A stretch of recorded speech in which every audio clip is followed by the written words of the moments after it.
statistics on this, Phil. Levitated by the human touch. Here's the pass. Antonio's through. Chance of 4. What a goal! What a brilliant strike by Michail Antonio! Hello and welcome to another edition of the Knees Up Mother Brown West Ham podcast. I am joined, as always, by my two co-hosts. My Sebastian Schemmel is young Jack Elderton, and my Harita Alunga is one Callum Goodall. How are we doing this evening, both? Both well? Yeah, all good. I'm good. I really wish I was. I really wish I was Harita Alunga. Yeah, what a baller. I'm going one season then a dip. If you get the trend. This week we'll be looking at the Leicester game is what we'll be looking at. So is Coufal the new Schemmel, and what happened to our reliable fullbacks? A tired midfield. Good things you may have missed, and some well-earned praise for Issa Diop? Question mark. It is truth. The apocalypse is upon us.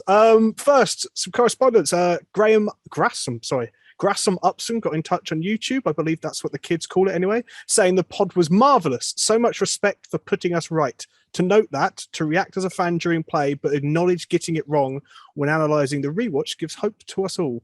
Please keep up the great work. Love it. So I think that's mainly Jack approving the fact that you can watch one thing, then come back and watch it a different way and have your take change. A quick shout out as well to young Master Chalks for what I believe was an assist in his first game of the season for the first team at, I'm going to say Erith Town because there's a place called Erith near me.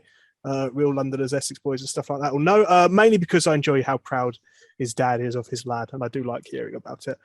Any correspondence can be sent to either the email address, which is podcast@kumb.com, the forum thread, as always, on kumb.com, and you can tweet the boss on Twitter @kumb.com. And as I always say, all words, no punctuation. So we can start with the midfield, I guess, Jack, and which is where some of the good was coming to begin with, the kind of the press and how we used that and how we kind of controlled the first half as well and what we were doing right.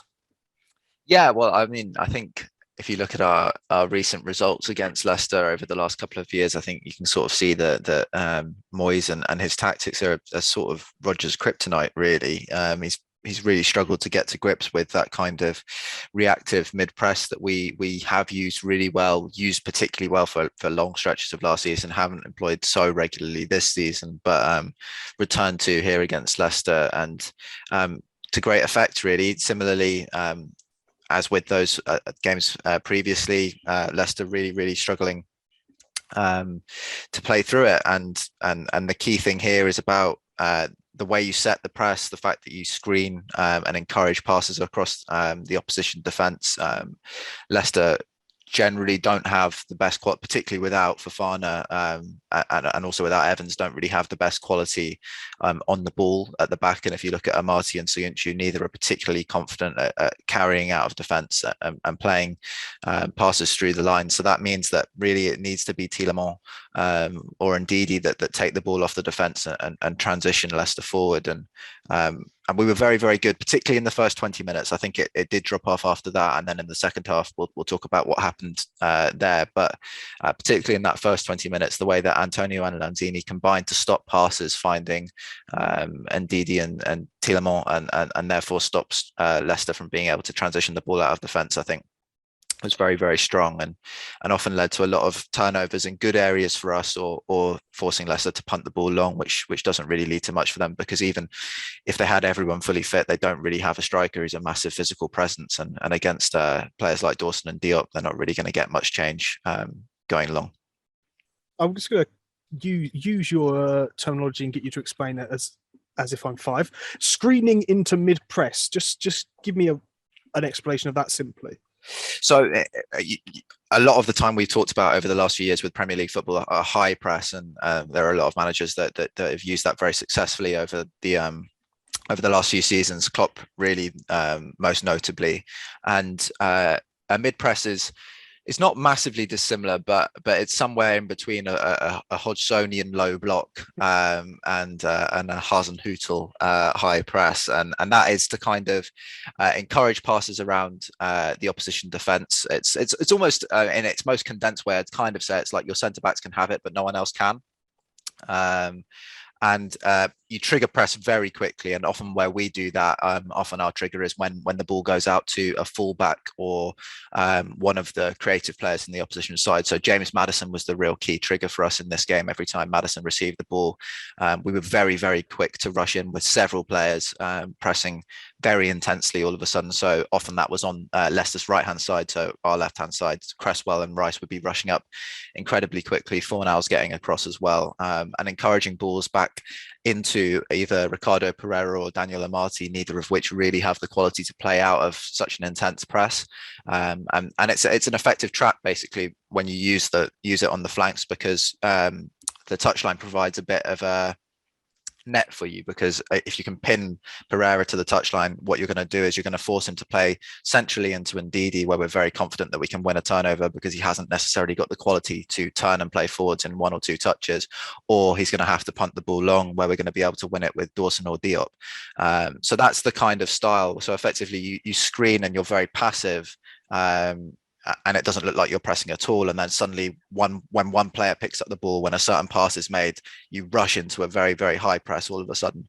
And it works very effectively against Leicester. And I think that sort of takes you on to talking about how Leicester, one of their real key weaknesses under Rodgers, and something we've exploited brilliantly time and time again against them, is that following those transitions, when they lose the ball, they're very, very forward thinking. So they counter press quite quickly, but they never seem to sort out the defensive line. And there's this period where they switch off 5-10 seconds in transition, and they're just too slow to reorganize at the back. So if you watch the first half back, you'll see us doing it a bit to death actually. Diop's was very successful for the Bowen goal, where he plays the ball over the top very quickly. It's 1, 2, 3 passes and then a ball over the top. I think it became a little bit too repetitive from us in that first half, but you can see the tactic, which is win the ball, play one pass, and then immediately hit a ball over the top of the defence. And that works very well against Leicester. I think people will remember Fornals' goal from Cresswell, sort of spanked clearance up the pitch, and it's the same kind of thing. It's just that disorganisation at the back on turnover that Leicester consistently have had under Rodgers. It is a tactic that probably something we were more used to doing regularly as well last season, where we were much more pouncy. Yes, all over this, but you could see it again straight away in this game. It felt like anything in the middle breakdown, it was go. It was almost like we have our 10 seconds to try and score a goal now. This is what we flood and do. But it's interesting, is usually we talk about Fornals doing quite a lot of that, being quite an important figure for the press in midfield, what he does forward. But yesterday would have been more Lanzini in that. Yeah, 100%. I think it's both of the front two. You sit off in that 4-4-2 shape, and the key thing, especially when you're coming up against a team who play with 3 midfielders, is they're going to have 1 or 2 of those that are going to look to receive in defensive positions off of the centre backs and then transition them forwards. And that in the first half was Ndidi and Tielemans, and both Antonio and Lanzini shadowed their players brilliantly. Antonio was generally on Tielemans, and Lanzini generally on Ndidi. And I think there were a lot of comments in the first half from pundits that Ndidi had a terrible first half, and my main takeaway was actually that Lanzini had done such a brilliant job on shutting any balls into him that he couldn't really do anything for Leicester at all in terms of transitioning them out of defence. And if there's a period that I encourage people to watch again, if you can get hold of the footage, it's between the 10th and 15th minute, just after we score the goal. I think it's about 14 minutes in, you'll just hear loud boos from the crowd around King Power, where they're effectively just passing the ball back and forth between Soyuncu and Amati, and it's that screening job that is causing that kind of frustration from the Leicester fans, because they just can't get the ball out of defence. And it's something that often goes unnoticed. You'll see people saying that Antonio doesn't press defenders very regularly anymore, but stylistically that's not what he's there to do. He's there to shadow passing lanes, to stop certain passes that would harm us from happening. And if he was chasing the centre backs, then that would actually serve to benefit Leicester, because as soon as he chases the centre back, it opens up Tielemans or Ndidi to receive the ball, and then they can pass through us very quickly and get the ball into Daka and use the pace that they have in the final third. I think that's really important, and we are going to come back to a kind of defence of Antonio's to spam that, but it's probably something that isn't being picked up on, because people are now looking and going, he's not doing his pressing, which means he's not doing his running, and people, it's one of those easy things to see. You can see someone running, you can see someone moving, but if you're blocking those channels, you're doing a better and more important job. I would guess, and that's not accidental. I guess he's not just going, I'm just going to try and block these passes. The manager will be fine about it. Yeah, no, definitely not. It's one of those things that, and I don't want to come across as though I'm like dismissing fans and stuff, but it's those sort of things that you don't necessarily notice when you're watching the game live from a kind of spectator point of view, because you're obviously watching the ball and where possession is, so you're not drawn to watching Antonio's movement on the like 10, 15 meters away. But it is really important because you're kind of forcing play down channels that you're happy for play to be to go down, if that makes sense. In a similar fashion to what we talked about last week on the pod, where Hodgson was forcing us down channels that he was happy for the ball to go down. A similar thing, but just refixed to the purpose that we wanted to serve. But yeah, can't really add much more to anything Jack said. It's all spot on, but it was just kind of confirmed with the numbers, particularly with regards to Ndidi and Lanzini. I think what was really impressive was not only Lanzini's ability to prevent Ndidi from playing the ball forward, really, which is reflected by the fact that he only had 5 forward passes in the first half, Ndidi, and 3 of them were headers, which is probably the only area that Lanzini can't be expected to outdo him in, because he's quite small and Ndidi's quite a tower. But he only recorded 1 forward pass successfully on the deck, and the other one went loose and was picked up by Rice, which was incidentally his only interception of the game. But we'll come to that later on. And then the flip side of that is that whilst he was preventing Ndidi from playing the ball on the deck, he was also really successful in his pressing. He had 6 ball recoveries throughout the game, which is pretty standard, but 5 of them came in Leicester's half, which is testament to how aggressive we were in that sort of mid to final third, chasing down. That's pretty much it. And the only other thing would be to say that further evidence of that mid press is that we talk about how we utilize the press, and you'd be forgiven for thinking that, okay, well, we're pressing more, so you're going to see a lower PPDA because they're going to pass less. But this actually isn't reflected in the numbers. They actually had more passes than we allowed the opposition to take more passes than in previous games, because we were happy to let them play the ball between Soyuncu and stuff like that, because it's just not threatening. I mean, Soyuncu is not threatening in a number of ways, but that's just one of them. I'd argue he's more threatening to the team he plays for. That's the mid press. That's the mid press part. You're allowing. Yeah. So we kind of just, the line of engagement is around about the halfway line, rather than say in Liverpool, where the line of engagement would basically be the edge of the opposition 18-yard box and they're straight on top of you. We're happy to basically say to Leicester, yeah, you know what, chill in your own half. We're not scared, because if you do get forced long, like Jack pointed out earlier, we've got Dawson at the back who won 7 out of 9 aerial duels, and you're not gonna win the ball that way. Typically, it would be called a mid block. That's what it would usually be called, because it's about, and that's how you'd use it when you were talking about someone like Roy Hodgson. It's about funneling teams into areas that you're comfortable dealing with them in. But why you would refer to it as a mid press is that you have that trigger point where Maddison receives the ball and then everyone goes and presses really intensely, and that's something that's become much more in vogue over the last 5 or 6 years, and something that Moyes has really brought back with great effect in the Premier League. Interesting one, actually, because the language changes how you think of it. If you call it a mid block, it feels like it's blocking. Mid press, pressing, they feel like they're 2 different things, but actually they're one and a kin kind of together. I guess it's the Hodgsonian low, Hasenhüttl high, and the Moyes mid is where you're going illustratively. But it leads to our midfield and how we were doing in midfield, and it was an interesting way of how the game changed. I guess I suppose if you're looking at the story of the game, the influence of our midfield might be part of that. And certainly, well, there were 2 very obvious. Souček's passing seemed like a really obvious point, and just a kind of a dulling of what Rice usually does and what he is. He felt very.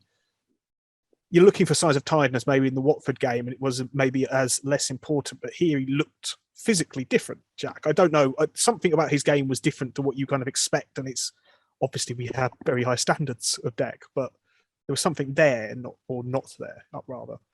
Yeah, well, I think this conversation, particularly when you're talking about the second half, is again about fatigue and about the lack of having or lack of a third defensive midfielder who's a competent passer who we can turn to in these situations. I think that would have been a real benefit in this game. But certainly throughout the game, really neither midfielder really asserted themselves on the game. I didn't feel that Deck ever really took control of the match in the way that we've seen him do in previous weeks, and that was definitely the same for the Watford game as well. I think that perhaps his best period was when he was most tired, which was in that sort of last 5-minute period of the game where both him and Cresswell actually really stepped up and started to play some really important progressive passes into key areas, running on very little energy. But beforehand, we'd really struggled to get to grips with controlling that area of the pitch. And most of what had been successful was about funneling them into those wide spaces so that it took some of the pressure off of that central midfield pivot. So what do you think changed that got Leicester into it? I think eventually you see the mismatch numbers wise in midfield telling. So it's a 3v2 in there for the whole game, 4-3-3 against a 4-2-3-1 that definitely defensively looks like a 4-4-2. I think you see our energy drop off significantly, but I think the main thing that changed was as Coufal's performance level significantly dropped off, one of the key things you need to do when you play that mid press is when a trigger is met and the midfield goes, the defense needs to step up a couple of yards to be able to deal with it when the ball squirms through. So a lot of the time when you're unsuccessful in completing a pressure, what you want to do is to have a Diop or a Dawson mopping up anything that comes out from that and being very dominant in the duels on or in front of the halfway line. And what happened really was that as Coufal's performance level dropped off and Barnes started to take more responsibility for Leicester, and Leicester changed their focus from being incredibly right side heavy in the first half to incredibly left side heavy in the second half, and their usage of Dewsbury Hall increased massively, and they were much more happy to have 3 midfielders dropping deep to receive, not needing the numbers in the final third because Barnes was doing such an effective job 1v1 versus Coufal. That kind of fear really of Barnes's carrying ability meant that the defense was stepping off 5 yards rather than stepping up 5 yards, and those gaps become unacceptable. You cannot sustain a mid press where you've got 6 players pushed forwards in the final third off of a trigger and then your defense sitting 10 yards inside your own half. You've got a 35-yard gap between your defensive line and your midfield line. So there's a huge area there for Barnes to step off, receive in a deep space, get going at full pelt, and then get beyond Coufal very, very easily. And you see the restabilization of the game when Fredericks comes on, because suddenly we're not so worried about that pace differential. And then Diop and Dawson can step back up onto the halfway line and can start contesting those duels with the Daka, or stepping up even and contesting a duel with a Dewsbury Hall or with a Tielemans.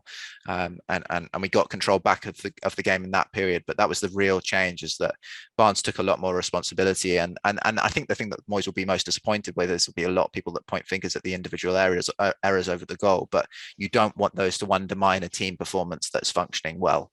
And that's what happened. It undermined the strength of what the defense were doing up to that point, because the fear infected all 4 members. I guess we could. It's impossible. I don't think I'm going to ask either of you to analyse the penalty and the goal. It's an aberration. It's one of those things that happens. It feels a little bit akin to that. I think it was West Brom and Masuaku where he just decided to control that ball coming out of the air by just catching it. So again, it's just sometimes it doesn't matter who your manager is. You're not coaching that out. I guess if you're talking about that drop as well, and you're thinking of the defence getting fear and dropping off more and more, I guess, Cal, half the problem is if every time they get the ball, they lose the ball. It kind of negates everything you're doing. If you're doing a press well, but you get the ball and just lose it, it completely disorganises everything you're doing. Yeah, it does. Well, to be fair, I don't think the defence, half the defence didn't do that. The other half, the outside did. And we'll come to the centre-backs later on. But yeah, that's it. It's like we've constantly criticised our build-up and lack of without Ogbonna and how dependent we've been on Cresswell. And sadly, both the fullbacks were just absolutely terrible. But I will just quickly add that I think another element of the midfield, besides fatigue, and I think it was really noticeable throughout the game, was the complete change of dynamic of Declan's performance when he got that unfortunate yellow. Because one thing that has got us out of some sticky situations before is when that sort of midfield line is broken, when we've overcommitted, you can usually rely on Rice to burst back and kind of use his legs. And Souček did it once in the game, but sort of come in from behind and reach round and scoop the ball away. But when you're on a yellow, it's too much of a risk to do that. So there was times where you'd sort of see the midfielder, whether it was Dewsbury Hall or whether it was Tielemans, sort of carrying the ball just past Rice. And in other games, you'd expect him to just go and pounce on him and either take a cynical foul or win the ball in a risky tackle, but that we know that he can usually pull off. But because he was carrying that yellow, if he'd attempted it and got it wrong, there was just too much risk involved, and going down to 10 men would have just I just to think what would have happened if we'd have lost him. But it just means that he kind of has no choice but to let them kind of dance past him. Well, not even dance, just glide, really, just run past him uncontested, and then hope that the defense can do a job. And that kind of takes one of Declan Rice's biggest strengths away from him, in the sense of his ball winning ability and stuff, particularly his recovery pace as well. We saw it a lot, at least twice against Watford, where I think there was one where Josh King was basically through on goal, and I think it was given offside in the end, but he'd literally sprinted like 40 yards down the pitch and made a last-ditch tackle. And that sort of stuff is the stuff that Rice was not able to get involved in for a good chunk of the game after that bizarre, I mean, it probably was yellow, but he just kind of fell and fell into the player. Yeah, it was unfortunate, but yeah, that was annoying. But the only other thing I noticed in the data with regards to the fatigue that we talked about as well, particularly with Rice, is a very, very steep downward trajectory in his progressive runs. So it's become a bit of a theme of late, of when we've needed it and when we're sort of trailing or performances are a bit lackluster, Rice will just pick up the ball and run 40 yards down the pitch and put a ball into the box and stuff like that. Kidderminster, he recorded 11. Leeds in that 3-2 win, when it was just back and forth, he recorded 8 progressive runs. Watford 6, and then against Leicester only 2. And I think that is probably the biggest reflection of the lack of energy that he's got, is because he's had to consistently carry us and drag us in, and he doesn't have that in the tank to carry on doing that week in, week out. And it was clear to see he was just, especially towards the last 30 minutes of the game, where it's almost a trademark that he comes alive and has this sort of second wind. That second wind didn't appear to come, I didn't think, against Leicester. You think, if you talk about, I mean, I will mention, I thought it was a really good point on Rice. I will mention Souček's passing, which was about 50%, which is 56%, but 50% forward passing, which is pretty bad. Criminal. Yeah, and then the even worse was the ball losses. I think 17 ball losses from Souček. And bizarrely, 8 from Rice, 6 of which were in our own half, which is double his average for the season. That's like really uncharacteristic of Rice. Giving away the ball in their half is not. That's kind of fine, because it might be it's forgivable and it's not in a dangerous position. But Rice, someone who's usually so secure in possession, to give the ball away 6 times in our own half is unheard of. All second half as well. Second half. He had 100% pass accuracy at half time. It is a football cliche, and I'm sure you could tweet football cliches, but the goal before half time and the change in momentum, I thought it was pretty evident almost 10 seconds after the goal, when they suddenly started attacking and we looked scared. Just a mentality shift, I suppose, didn't help. I to be honest with you, I would disagree. I think it was much more about fatigue. I think our strongest period of the first half came after they scored. I think we suddenly started counter-attacking and showing a real threat just before half-time. I think the 2 strongest periods of the game we had were after we scored and after they scored in the first half.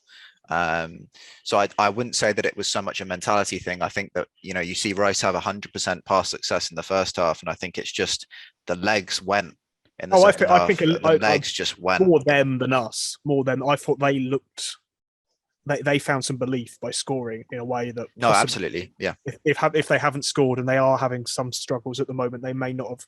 You take the gifts where you're given. It was you mentioned in your notes a kind of a growing need for a third equally good member. Is this one of those games where you can really tell we do not have a backup that we could use in midfield? I think the squad depth was very evident in different ways, really, but both in midfield where it was increasingly obvious in the second half that we could do with a fresh body in there, but someone who is confident in passing the ball forwards, particularly in central areas. I think you see how much we lacked a progressive passer in there in the second half when Lanzini was dropped in. I think it was about 70 odd minutes into the game. He swapped Lanzini and Souček went up alongside Antonio, and Lanzini slotted into defensive midfield and almost instantly started punching passes straight through the middle of the pitch, and the threat increased massively from what we were doing beforehand. So you see the need for someone who could do that with fresh legs and also with a bit of defensive competency, because Lanzini defensively in that period was beyond awful. He was just running away from people who were running at him. And then also up front in the same breath, because you swap Souček and Lanzini, and frankly what you'd like to do is put a new striker on alongside Antonio rather than having a defensive midfielder playing alongside him, and you'd like a new defensive midfielder on the pitch to pass the ball through the lines, and actually what you end up with is a very tired defensive midfielder lumbering himself around the top of the pitch, and a very tired number 10 who can't defend lumbering himself around the middle of the pitch. So yeah, very, very evident that having some extra depth would have gone a long way in this game. I think even Dawson had a couple of minutes up top, didn't he? I remember at one point I was like, is he going to stay there? Or is he going to come back? It was hard to tell whether he decided he just wasn't going to bother going back, or whether that was... I think it looked slightly like Rice had gone to centre-back. Yeah, Rice went to centre-back in added time. It was just because Craig Dawson doing something that I think only Craig Dawson would have done. So he was just going to stand in front of Schmeichel when he was taking that kick. Wasn't going to do anything. He was just going to stand there to be annoying. Craig Dawson is a shithouse supreme, and I am here for it completely. Where we did make a change, and undoubtedly 20 minutes too late, was in the right back area. So Coufal is worth looking at on his own. I think we can press well, and I know you said in your after match rewatch, the kind of standing around at the back post, not being aware of what's around him. I've lost the exact phrase you used. Resident sleeper at the back post. I think sadly that's something that's come back into his game in a few times in recent weeks. It's also one of those intangibles. To really look at why, I think my opinion at the moment is that he isn't being led by Ogbonna, and that might be an issue, or it could just be a form thing, and he's just come back, had to regain form, slightly got sloppy in areas. But Coufal is what more worrying trend, because that's a longer term downward trend, I'd say, Cal. Yeah, it's this. We've pointed it out a few times now in recent weeks, as have most of the fan bases. It's obvious that his performance levels have dropped, particularly compared to last season, where he was rightly heralded as one of the best right backs in the league, if not in Europe at times. And he was on great form, but this performance was, I don't know. I think I would struggle to think of a performance this season from a West Ham player that, apart from Diop, actually, let me just caveat that with apart from Diop, that has Alex been Kral versus Kidderminster. Come on. Yeah, fair enough. Come on. Premier League performance then, that has been quite so, at least like agonizingly, obviously bad. Like it was almost comical, like farcical at times. Like he'd get the ball and I'd be like, oh no, he's going to do it. He's going to make another. Surely he can't make another mistake. And then he'd just pass it into either a Leicester player or out or into open space. And yeah, it was just crazy. I think, yeah, just painful. 20% defensive dual success rate on a fullback. Now, come on, that is hideous. Just to put it into context as well, like just not only to use his numbers, but he's made Harvey Barnes look like the best dribbler in the world. This is a winger who usually has a dribble success rate of 58%, which is fine, respectable, averaging about 6 dribble attempts per 90.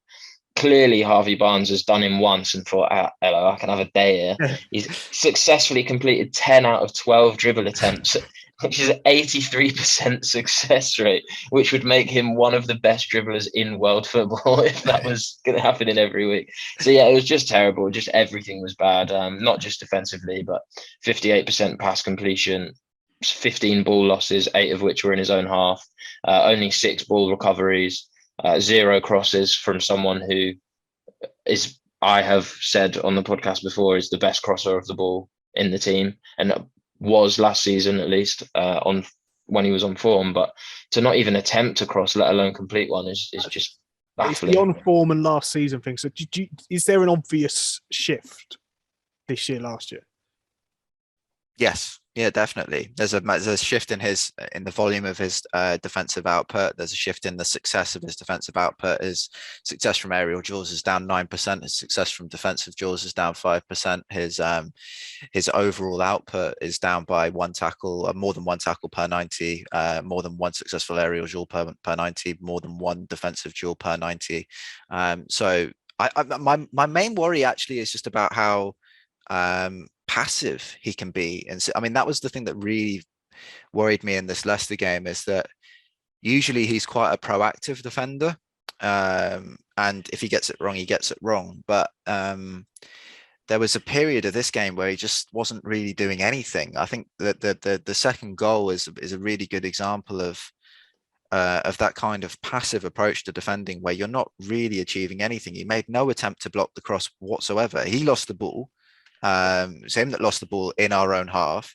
And then a couple of passes later, he's in a 1v1 with Harvey Barnes, and he makes no effort to stop the cross whatsoever. And it's just strange to see from him. Usually you'd see a much more proactive approach to defending than what we saw here. And I don't know whether that's a confidence issue, whether that's a fatigue issue for him, or whether that form has just become embedded, and you go back to confidence, then it's that he hasn't really had a particularly great game for a while now. But across the board, like Cal said as well, in the final third, his crossings just dropped off a cliff. I think one of the moments that really summed up his game was when he just spanked a free kick straight into the first man in a good area. And you're just thinking, what is going on with you? And I understand as well how I talked about earlier how we try and hit these balls very quickly, so I can understand why someone's pass success rate might be lower in this game than usual, because we're trying to hit balls in behind very early. But he was playing as if there was like a 5-second shot clock, like receive the ball and immediately kick it forwards to no one.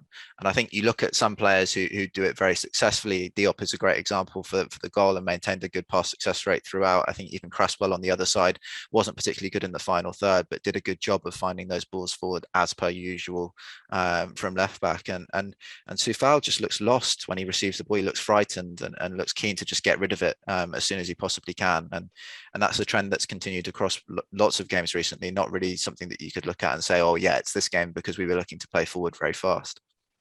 I would say the thing I've defended him before on this is he usually does his defensive basics quite well, and it's the first time today yesterday, where he looked like he was doing so bad at one he couldn't handle the other. I think that cross on the goal is just a man who has been beaten before and doesn't want to commit, and that's really unlike Coufal, who usually doesn't seem to have that mental side effect to those kind of things. Kind of you win some, you lose some. It's the first time he looked like he was just worried about losing it.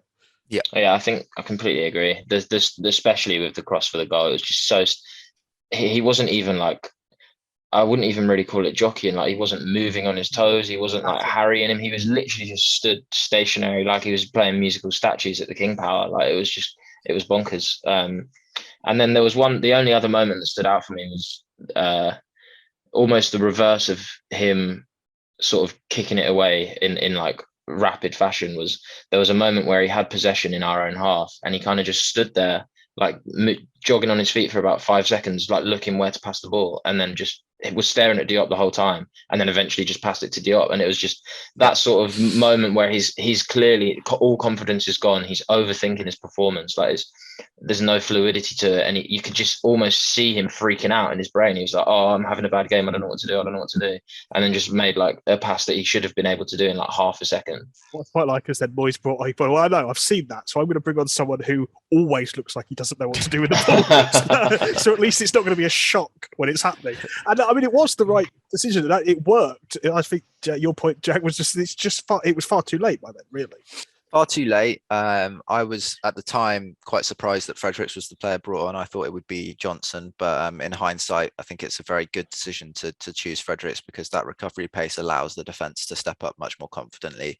It's what gave us control of the game. Even though Fredericks didn't play particularly well, I don't think he had a very good substitute appearance. Just the fact that he was there and has that recovery pace allowed other players to take much more proactive positions up and allowed us to get some control back. But yeah, just strange that it took, I mean, it was the 67th minute, right? When that substitution happened. I said at half time that he could have been substituting the right back, because I think for the first 35 minutes of the game, Coufal had been quite good. And then I think he lost the ball 5 times in the last 8 minutes of the first half. He had 6 ball losses in the first half, 5 of which came in those last 8 minutes. So the trend was clearly there. It started to drop off a cliff in possession, and they were starting to look to Barnes more frequently on the ball. So I'm not quite sure. Okay, fine if you're not going to do it at half time, but I'm not quite sure why it's not a 50th, 55th minute thing where you see, okay, that's continued. We've seen that before half time. Let's make that change now. I'm not really sure why you let the second goal go in and then allow for another 10 minutes after that before you go, all right, now we'll do it. It's where, and it's the one thing he's probably got criticism for last year as well. I don't think he's had it as much this year, but I think it's starting to slightly return. Of the substitutions certainly feel like they come 10 minutes at least after the idea that something is needed, and that probably plays into, Lanzini and Fornals coming off quite late in a game where we weren't actually really creating at that point. Yeah, I think, but I look, just speaking most sort of frankly about it, you can either see it's an issue or you can't see it it's an issue. And if you can't see it's an issue until the 67th minute, then we've got real problems. And if you can see it's an issue by the 40th minute, then why have you taken 27 minutes of game time to make that substitution? It's not 10 minutes, that's 27 minutes of someone really poorly performing before you've made the decision to hook them off, which is just strange. We want to talk about some good things in this. We have, to everyone's shock, especially when the starter in Zuma disappears kind of half an hour before the start of the game. I don't think anyone would go, well, at the end of this game, we'll be talking about how good the centre-backs have been and how well Issa Diop played. But, Cal, it's only fair. Issa Diop, my man of the match, I'd say.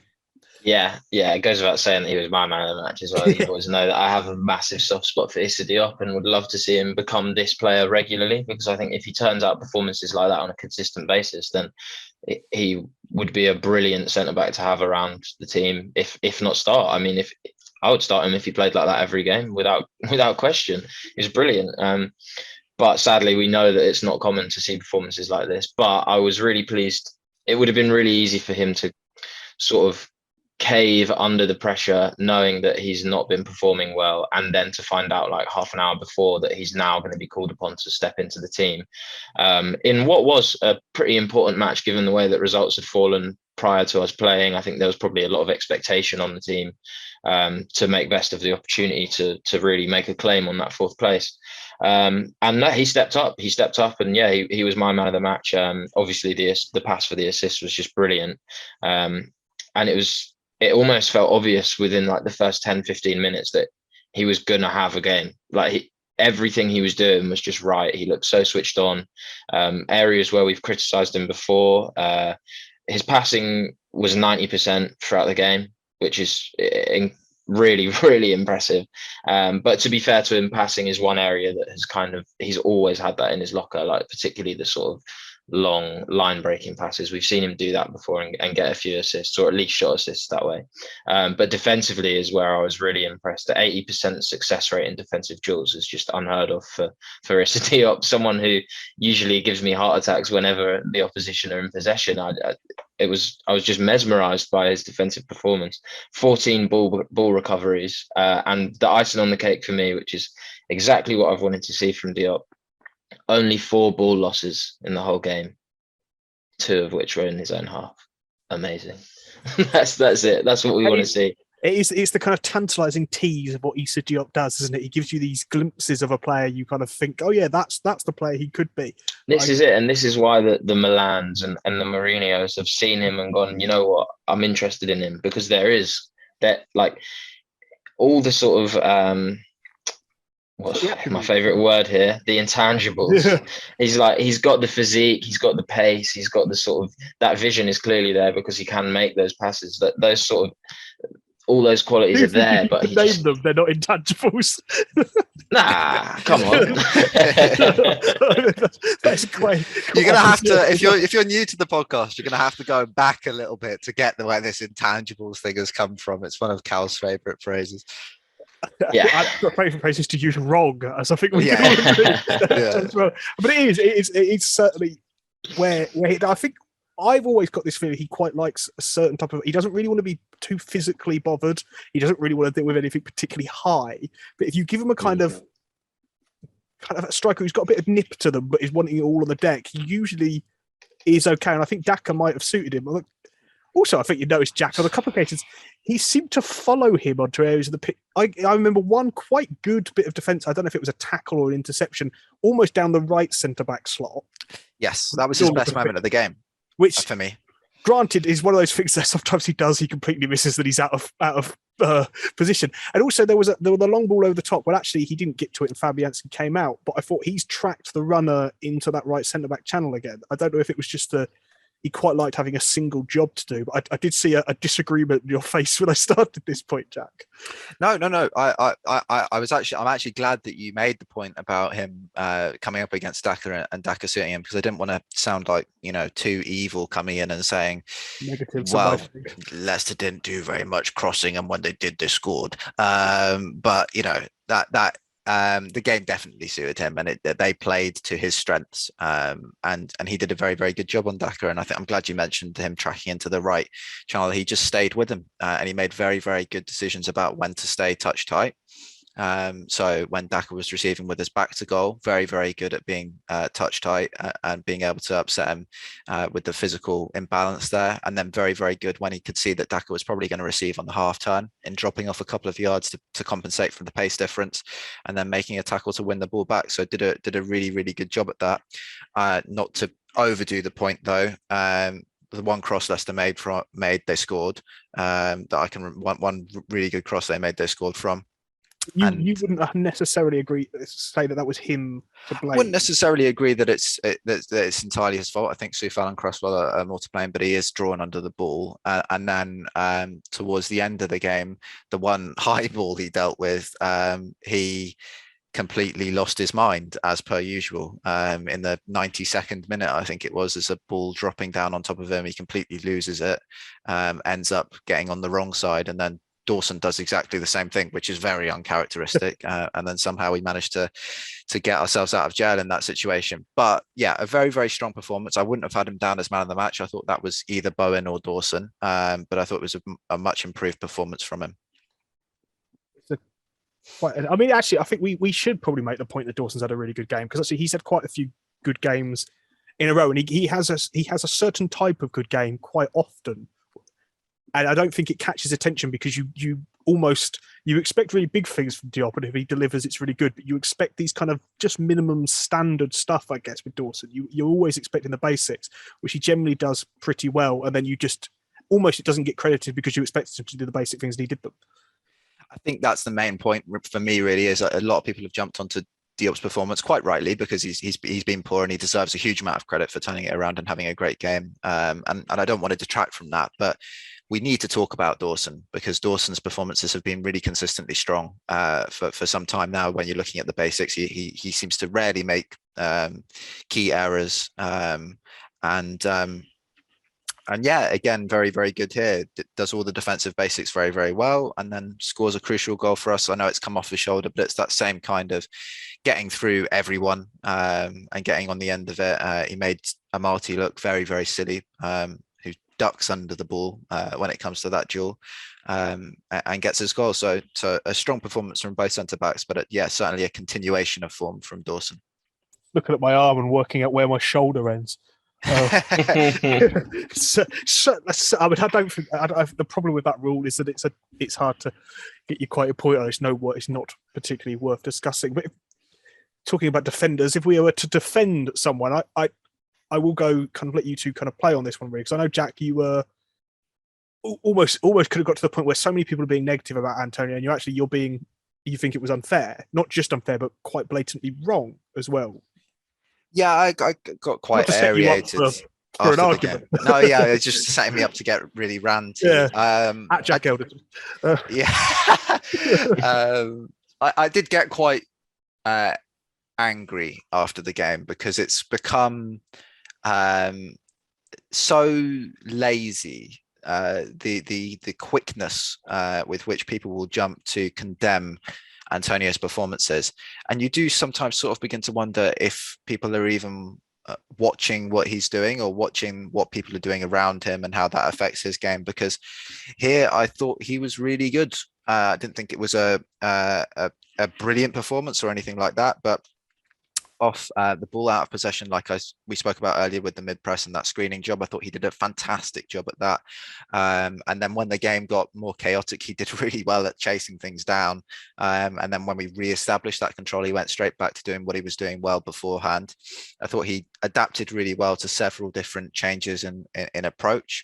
There was a period of the game where he's playing up front with Souček. There he had Lanzini in there alongside him. Then he had Benrahma, and then he had Dawson. You know, I think he adapted really well to all of those changes and affected the game throughout. I thought he ran the channels really, really well and dragged Soyuncu and Amati into positions that they were uncomfortable in. I think he did a really great job, particularly of attacking the space between Amati and Pereira, which was an obvious weak point for Leicester. And then I think, you know, he took up really good positions in the box a number of times. And then it's really it comes to a conversation about whether people are finding him when he gets into those areas. And I don't think it's his fault that people are failing to deliver into the box with quality, which was the real key issue for much of the first half and definitely for the first 10 minutes of the second half. I can remember several times Fornals, Coufal, Cresswell all being in positive positions and not connecting a ball into the box. And then if we're talking about connecting balls into the box, who's the player that does it? It's Antonio in this game. He sets up Bowen brilliantly with a lovely run into the channels again here, drags Amati out and pulls a ball back that's perfect for Bowen. And if Bowen can squeeze a shot through Soyuncu and Thomas, that would be one assist for Antonio. And then he would have had one earlier as well. This is brilliant work, by the way. He receives the ball on the halfway line, turns, beats Amati on the outside, drags both defenders across, then makes the cross across to Fornals, releasing at exactly the perfect time. And if Fornals doesn't take such a defensive body position and lets Tielemans get across, then he gets 2 assists from what would have been a really, really strong performance. And it's worth noting on that counter as well, he took in a ball that was not particularly well passed to him. It was a horrible ball. It was hammered towards his thighs, and he did. I mean, he has huge thighs, so it helps. And maybe that's where I'm lacking. But he did very well out of very little. And I think that was the point when we were discussing this pre-pod, Cow, is that he did good out of little, and he was really given little. Yeah, the service was non-existent pretty much. Well, in fact, it was for him. He didn't receive a single ball in the box. So, I mean, like, there's a lot of the laziness is definitely there. I agree with that point, and I think part of that stems from people's residual upset that we failed to bring in another striker in January. Rightly so. It is disappointing, but that's not Antonio's fault. And also, you can put any striker in the world in that position, and if no one's passing to them, they can't score. So it's nothing to do with the fact that he's not occupying good positions and stuff like that. It's just that the delivery is not there. Bowen, no passes to the penalty area. Fornals, 2 to the penalty area, none to Antonio. Lanzini, 1 to the penalty area, none to Antonio. Cresswell, 1 of 4 crosses accurate, not to Antonio. Coufal, 0 crosses in the entire game. How's he going to score?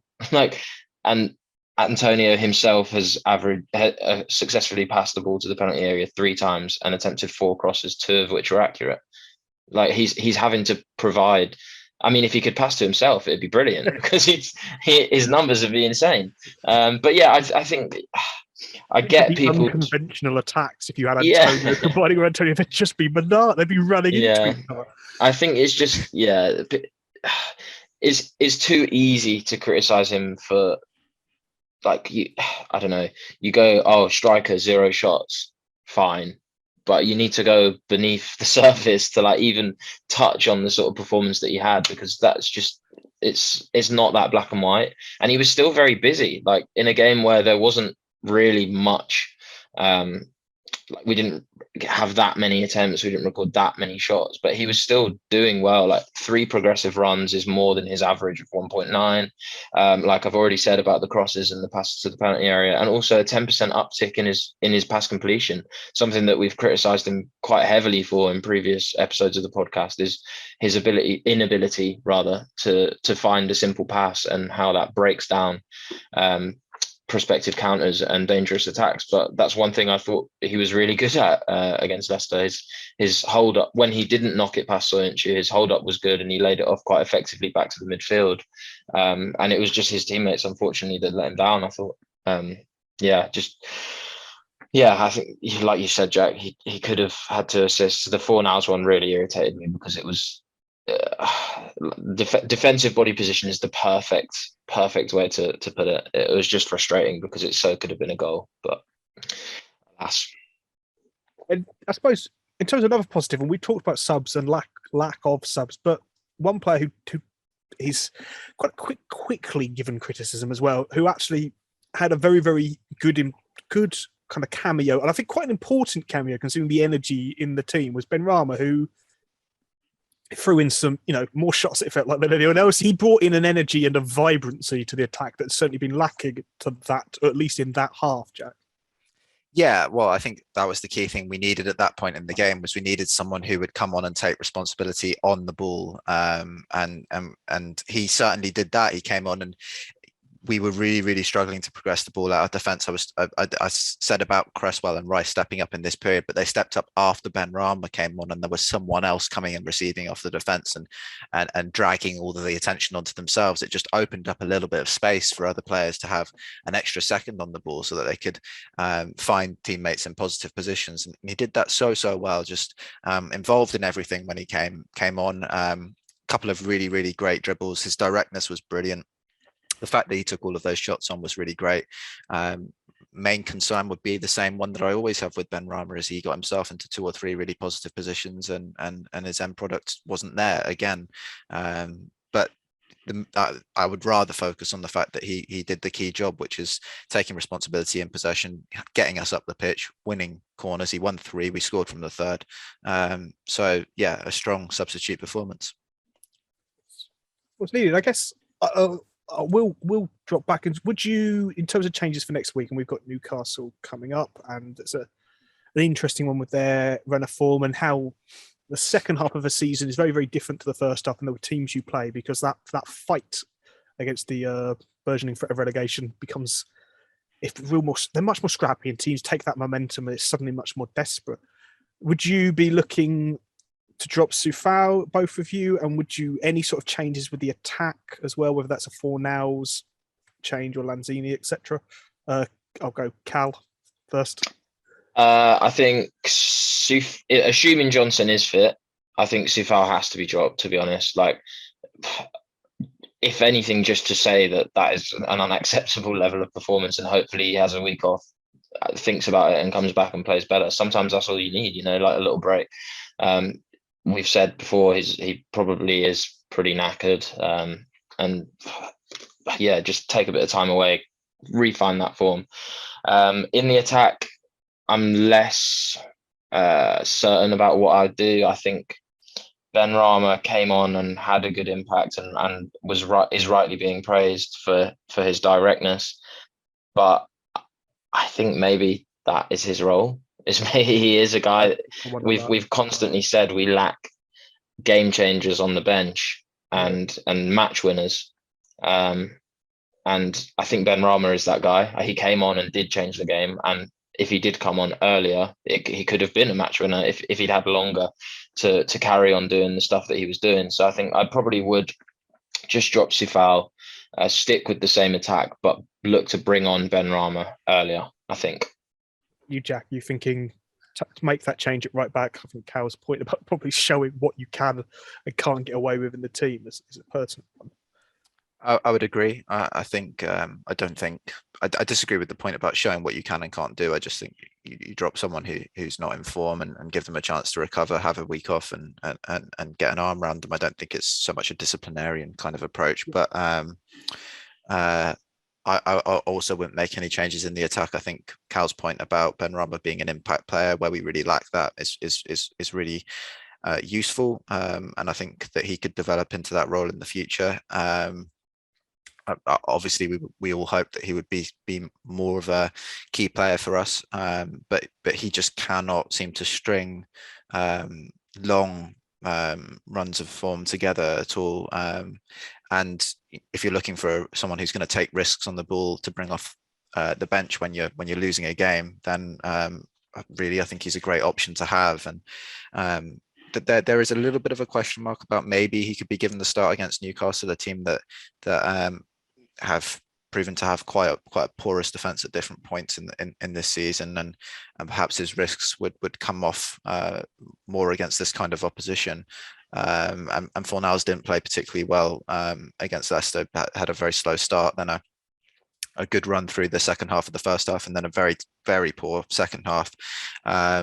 So there is an argument there, but no, I would agree with Cal and say stick with the four that played in that area against Leicester, and bring Benrahma off the bench if we need him. Yeah, well, that kind of rounds us off. But I think I will wait a week to talk more about the midfield and what we could do, hopefully in the Newcastle game, maybe with a firm week rest and a preparation. Those kind of issues won't look as bad, and hopefully that won't need to be discussed at all, because it'll have fixed itself by the virtue of time and rest. So on that note, we look forward to a game against Eddie Howe's Newcastle, hopefully for success. But until next week, we'll be back with you. I shall say good night for now. Right, so we're here in the offices of a Late Late Show with the host of a Late Late Show, James Corden. Hi. Big West Ham fan. Yes. And big knees up Mother Brown, man. Yeah. Yeah, I'm regularly on the general discussion page. There's always someone who's got some information, so I love it. Yeah. It's great. Yes, it's excitement surrounded by imminent disappointment. That's what it mostly is. Get on the forum at kumb.com. Come on, you irons.